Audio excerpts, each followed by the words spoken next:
మేము ఈరోజు గుత్తి వంకాయ కూర చేసుకుంటున్నాము. ఇక అన్ని కాట్లు పెట్టి ఉప్పు పసుపు వేసి ఇక నీళ్ళలో వేసిన వంకాయలు, ఇక ఇంట్లో పట్టేటి మిరపకాయలు, చింతపండు, నువ్వులు, పల్లీలు, ధనియాలు, జీలకర్ర, లవంగాలు, యాలక్కాయలు, పసుపు, ఒక ఆకు.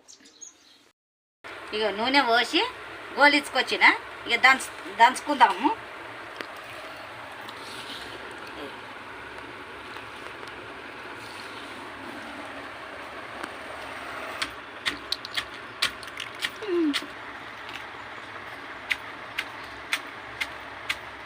ఇక దంచినాము.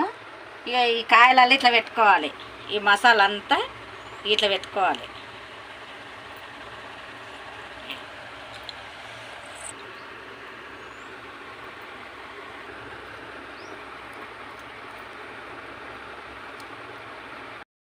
ఇక నూనె కాలింది, ఒకటొకటి వేద్దాం.